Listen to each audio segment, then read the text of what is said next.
तो हर कोई चाहता है अपना ऑनलाइन बिजनेस करना और खासकर अमेजोन, फ्लिपकार्ट, मीशो जैसे प्लेटफॉर्म्स पर अपने प्रोडक्ट्स को सेल करना। लेकिन वो होगा कैसे, उसके लिए कुछ हमें स्टेप्स याद रखने पड़ते हैं ताकि जब अगर आप अपना बिजनेस स्टार्ट करो तो आप उन स्टेप्स को फॉलो करके अपने बिजनेस को बिल्ड कर सको।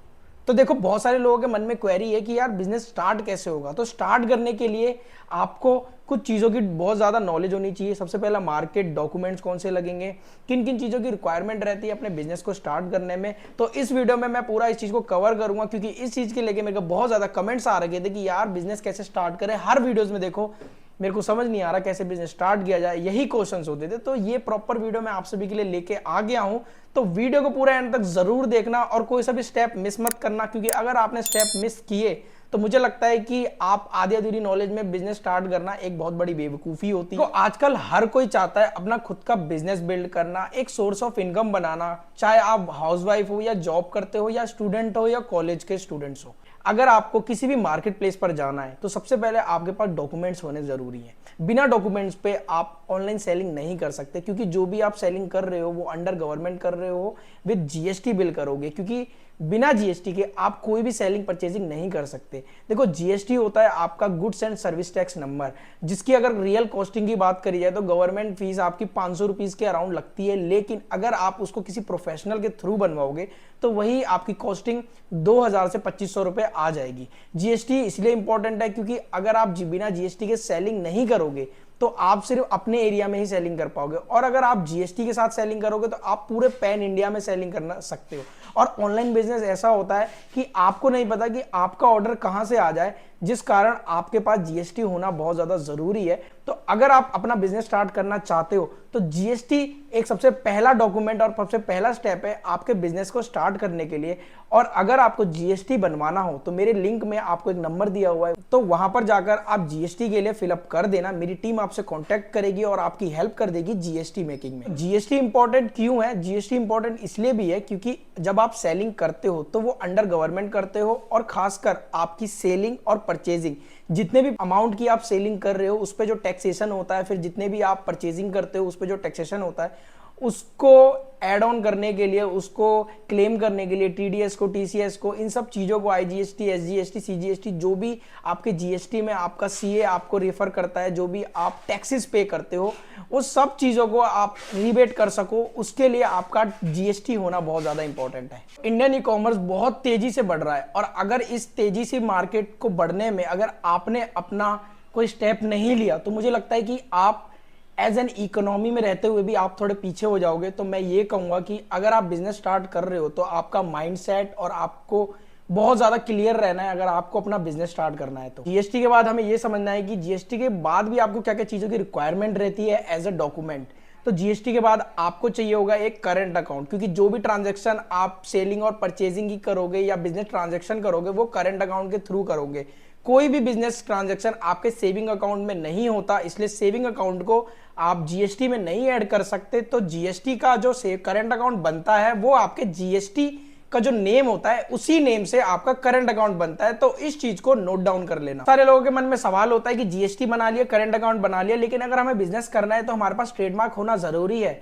तो अगर मैं आपको रियलिटी बताऊं, मेरे को 5 साल का एक्सपीरियंस है, और अगर आप सोचते हो कि ट्रेडमार्क आपको एज अ बिगिनर, इसका मेरा पर्सनल एक्सपीरियंस ये कहता है कि आपको शुरुआत में ट्रेडमार्क की जरूरत नहीं है। आप बिना ट्रेडमार्क के भी अपने बिजनेस को स्टार्ट कर सकते हो। लेकिन ट्रेडमार्क आपको तब रिक्वायरमेंट रहेगी जब आपको लगे कि आपका बिजनेस अब रैपिडली ग्रो कर रहा है, आपको लगता है कि आपका ब्रांड नेम कहीं मिसयूज ना हो जाए, तब आपको ट्रेडमार्क के लिए रजिस्ट्रेशन करना है। लेकिन अगर आप शुरुआत में कर दोगे तो मुझे ऐसा लगता है कि वो थोड़ा वेस्ट ऑफ मनी का आ जाएगा। बट आफ्टर ऑल जब आपको 2-3 महीना हो जाए, 4 महीना हो जाए, तब आप ट्रेडमार्क के लिए अप्लाई करना, तब आपके लिए वो वर्थ इट होगा। तब तक आपका बिजनेस होगा वो ग्रो भी कर चुका होगा। इंपॉर्टेंट बात, अगर आप जीएसटी के लिए अप्लाई कर रहे हो तो ट्राई करना कि सोल प्रोप्राइटर में अपने बिजनेस को रजिस्टर करवाओ। अगर आप नेम को लेकर थोड़ा कंफ्यूजन हो तो आप एक काम कर सकते हो, आप कोई भी नेम सेलेक्ट करके XYZ उसके एंड में एंटरप्राइजेस लिख के अपने जीएसटी को रजिस्ट्रेशन करवा लेना, क्योंकि इससे आपको बहुत ज्यादा हेल्प मिलेगी। सो आफ्टर जीएसटी रजिस्ट्रेशन हमें क्या चीज के बारे में फॉलो अप करना चाहिए ताकि हम नेक्स्ट स्टेप पे पहुंच सके? तो उसके लिए आपको डिसाइड करना है कि आप कौन सी कैटेगरी या कौन सी नीश के प्रोडक्ट को सेल करना चाहते हो। और ऐसी बहुत सारी कैटेगरीज है जिनमें आप डील कर सकते हो और जिन कैटेगरीज में आपको एक अच्छा खासा प्रॉफिट देखने के लिए भी मिलेगा। उसके लिए आप Amazon के बेस्ट सेलर्स की हेल्प भी ले सकते हो, जहां पर आपको इतनी सारी वेराइटीज दिखने के लिए मिलेगी, जहां पर आप अपने प्रोडक्ट की नीश को टारगेट कर सकते हो और कौन से प्रोडक्ट्स में डील करना चाहते हो आपके लिए बेस्ट रहेगा। तो प्रोडक्ट फाइंड करने से पहले आपको किन चीजों का ध्यान रखना है तो उसको ध्यान से सुनना, क्योंकि जो भी प्रोडक्ट्स आप सेलेक्ट करोगे वो बहुत ज्यादा इंपॉर्टेंट है आपके लिए। तो अगर आप कोई भी प्रोडक्ट सेलेक्ट करते हो तो सबसे पहले आपको उन प्रोडक्ट्स की डिमांड चेक करनी है कि वो प्रोडक्ट मार्केट में डिमांड कैसी है। सेकंड, उनकी जो कंपटीशन है वो कम होनी चाहिए, क्योंकि as being a part of an e commerce seller मैंने भी देखा कि जब मैं प्रोडक्ट सेल करने जाता हूं तो मुझे सबसे ज्यादा ऑर्डर्स उन्हीं पे आते हैं जिनमें मेरे को कंपटीशन कम मिलता है। थर्ड, आपका जो प्रोडक्ट होना चाहिए वो साइज में थोड़ा छोटा होना चाहिए, क्योंकि डायमेंशंस की वजह से आपके शिपिंग चार्जेस में बहुत ज़्यादा मतलब इंक्रीमेंट दिखती है, जिस कारण बहुत ज़्यादा प्रॉफिट जो होता है वो आपका शिपिंग में कट जाता है। और अगर आप कोई भी प्रोडक्ट सेलेक्ट कर रहे हो तो ट्राई करना कि आप fragile product like glass related product को सेलेक्ट ना करो, क्योंकि उन प्रोडक्ट्स में आपका डैमेज का होने का ऑप्शन बहुत ज़्यादा बढ़ जाता है। क्योंकि मोस्टली टाइम क्या होता है ना, जब भी प्रोडक्ट रिटर्न आ रहे होते हैं या आप अपने प्रोडक्ट को शिप कर रहे होते हो तो वो प्रोडक्ट डैमेज होने के बहुत ज़्यादा चांसेस बढ़ जाते हैं। और फिर जब आपको कंफर्म हो जाए कि आप इस कैटेगरी में इस प्रोडक्ट्स में सेलिंग करना चाहते हो तो फिर आपको अकाउंट क्रिएट करना है Amazon सेलर पे, फ्लिपकार्ट सेलर पे, मीशो सेलर पे। अब बात करते हैं इन तीनों में डिफरेंसेस क्या है। तो Amazon और फ्लिपकार्ट में आपके कमीशन बेस पे वर्क होते हैं, लाइक जो भी प्रोडक्ट आप सेल करते हो उस पर जो कुछ कमीशन और परसेंट आपका मार्केट प्लेस लेता है, जैसे Amazon हो गया, फ्लिपकार्ट हो गया। लेकिन मीशो पे आपका 0% कमीशन पे वर्क होता है। अकाउंट क्रिएट कर लिया तो आपके लिए मेन ये इंपॉर्टेंट है कि आप सप्लायर कहां से फाइंड आउट करोगे। तो सप्लायर फाइंड आउट करने के लिए आप ट्रेड इंडिया का यूज कर सकते हो या इंडिया मार्ट जैसे प्लेटफॉर्म का यूज कर सकते हो, जहां पर आपको बहुत सारे ट्रेडर्स या एक्सपोर्टर या मैन्युफैक्चरर मिल जाएंगे आपके प्रोडक्ट के रिलेटेड। तो वहां से आप बल्क में ऑर्डर्स या स्मॉल क्वांटिटी में ऑर्डर्स कर सकते हो। बट एज अ बिगिनर मैं आपको यही सजेस्ट करूंगा कि अगर किसी भी प्रोडक्ट के स्टॉक को आप अवेलेबल करा रहे हो तो 10 से 15 या 20 प्रोडक्ट्स को ही मंगवाना, ताकि आप उनकी टेस्टिंग कर सको, ताकि जब उन प्रोडक्ट्स पे एक अच्छी सेल्स आने लगे तब आप उन प्रोडक्ट्स को डिमांड में लेना, लाइक उसकी ज़्यादा कॉस्टिंग में लेना, तब जाके आप उन प्रोडक्ट्स में डील करना स्टार्ट करना। अगर आपने मान लो स्टार्ट किया और आपने बहुत ज़्यादा बल्क क्वांटिटी में ऑर्डर्स मंगा लिए तो मुझे ऐसा लगता है कि इन फ्यूचर अगर वो सेल नहीं हुए तो वो आपका डेड स्टॉक बन जाएगा और जिस कारण आपको लॉस भी झेलना पड़ सकता है। अब उसके बाद आपको प्रोडक्ट की इमेजेस क्रिएट करनी है, जो भी प्रोडक्ट आप सेल करना चाहते हो। तो ट्राई करना कि जो फर्स्ट इमेजेस रहे वो आपकी हमेशा वाइट बैकग्राउंड में होनी चाहिए, क्योंकि जब कस्टमर आपके प्रोडक्ट को देखेगा तो उसको बहुत ज़्यादा अट्रैक्टिव लगेगा और क्लियर इमेजेस होनी चाहिए। और सेकेंड इमेज जो आपकी रहेगी वो रहेगी आपके प्रोडक्ट की फंक्शन से रिलेटेड, कि वो प्रोडक्ट मतलब फर्स्ट प्रोडक्ट जो सेकंड प्रोडक्ट को डिफाइन करना चाहिए कि आपका प्रोडक्ट आपकी लाइफ में क्या हेल्पफुल दे सकता है। थर्ड इमेजेस में आप दिखा सकते हो कि प्रोडक्ट की हाइट या डायमेंशन के बारे में।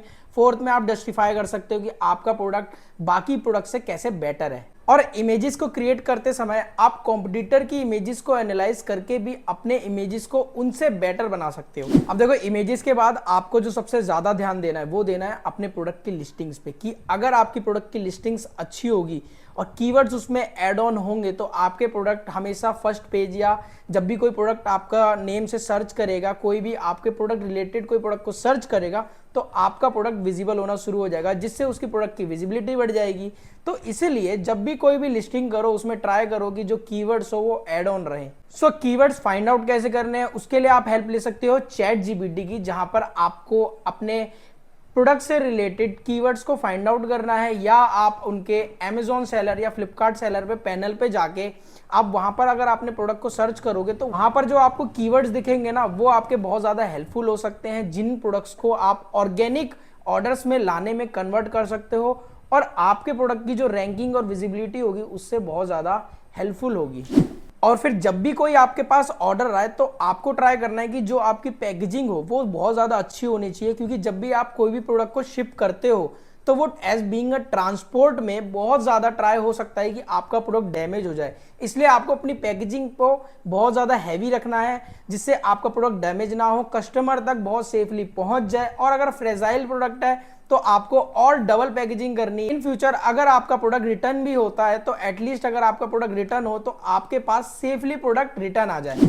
अब ई कॉमर्स में आपने ये चीज तो समझ ली। अब एड्स वगैरह कैसे रन करना होता है, तो देखो अमेजोन और फ्लिपकार्ट या मीशो के खुद के एड्स के पैनल होते हैं, जहां पर आप अपने प्रोडक्ट के कैंपेन को स्टार्ट करके अपने प्रोडक्ट्स की एड्स को एडवर्टाइज कर सकते हो, जिससे आपका प्रोडक्ट दूसरों को विजिबल होना शुरू हो जाएगा, कस्टमर को विजिबल होना शुरू हो जाएगा, जिससे आपके प्रोडक्ट्स पे ऑर्डर्स आना शुरू हो जाते हैं। और आफ्टर ऑल ये सारे स्टेप्स कवर करने के बाद भी वो बहुत सारे लोगों का एक क्वेश्चन निकलता है कि यार रिटर्न्स बहुत ज्यादा हो जाते हैं, जिस कारण हमारे ई कॉमर्स में हमें लॉस होता है। तो देखो, अगर रिटर्न्स की बात करी जाए तो रिटर्न्स हमारे दो तरीके के होते हैं, एक होता है कस्टमर रिटर्न और एक होता है कुरियर रिटर्न।